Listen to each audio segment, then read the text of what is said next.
नाज़रीन, पखो भरसा ॻोठ ख़ैरपुर जोशी में बरसात मुतासरन पारां मेन इंडस हाईवे ते एहतजाजी मुज़ाहिरो कयो वियो।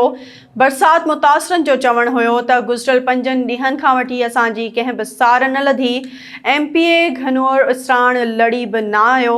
राशन जो सामान बि पंहिंजे मनपसंद माण्हुनि में विरहायो पियो वञे। उन हवाले सां पेश आहे SS न्यूज़ जे रिपोर्टर अब्दुल जब्बार बलोच जी हीअ रिपोर्ट।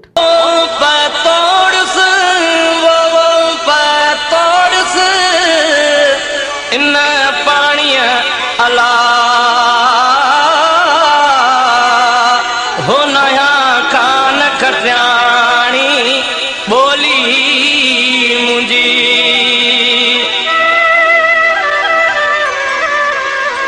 अदयूं शाह लतीफ चए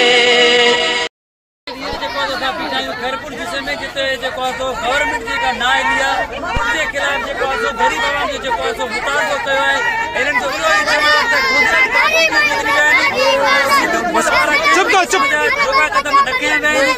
हिसाब सां हिते मौजूद अवाम आहे उहो इन्हनि जो इहो ई मुतालबो आहे त खुदारा असां मिस्किन की तदार कई वञे। असांखे राह जे लाइ अजो कोन्हे। असांजा जेके मासूम ॿार आहिनि उहे फाका कशी वारी ज़िंदगी गाइण ते मजबूर आहिनि। अचो त हिननि सां ॻाल्हि ॿोल कयूं त वधीक हिननि जो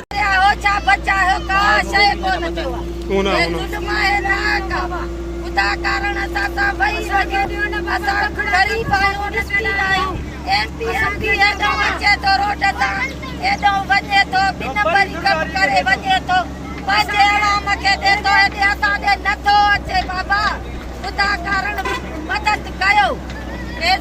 चाहे सियासत ते मुद्दो हले गरीबन जो हुकूमत आयो असां मदद कयो।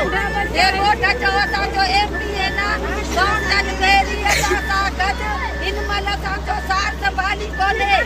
हे ज़ुल्मात आहे वोट साजे पासे जो ऐं खाॿे पासे जो।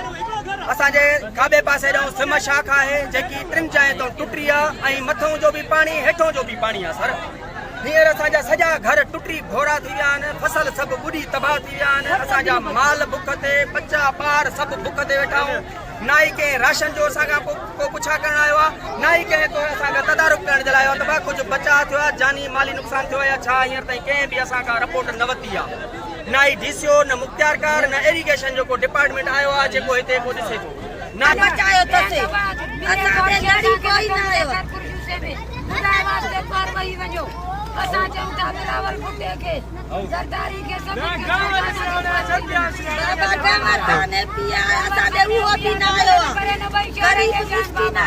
जी नाज़रीन, तव्हां हिननि जूं ॻाल्हियूं ॿुधियूं। हिननि जो इहो ई चवण आहे त जेको आहे कंहिं बि असांजी तदारक न कई आहे।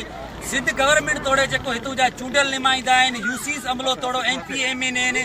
MPA जेको असांजो आहे गवर खान इसराण उहो जेको आहे अचे थो रोड सां हलियो थो वञे, पर असां मिसकिननि जेको आहे वार नथो करे। जॾहिं त सिंध गवर्नमेंट जेको आहे ऑलरेडी ऐलान करे चुको आहे 10,000 टेंट जी, उन्हनि मां असांखे हिकु टेंट बि न मिलियो आहे। हिननि जो इहो ई मौक़िफ़ हुयो त असांजा जेके मासूम ॿार आहिनि उहे जेको आहे पदर पट रोड ते वेठा आहिनि। जॾहिं त मेन बाईपास जेको आहे हिते गुज़री रहियो आहे, हिते काफ़ी जेको आहे गाॾियुनि जी आमद रफ़्त थी रही आहे, तेज़ रफ़्तार सां गाॾियूं अचनि था। हिननि जो इहो चवण असां जेके मासूम ॿार आहिनि उहे हिन बाईपास ते महफ़ूज़ न आहिनि। त महिरबानी करे असांखे टेंट न वञनि त जीअं असांजा असांजा ॿारड़ा महफ़ूज़ जॻहियुनि ॾांहुं या शिफ्ट कराया वञनि, या असांखे टेंट ॾियनि, या असांखे का राह जे लाइ जॻह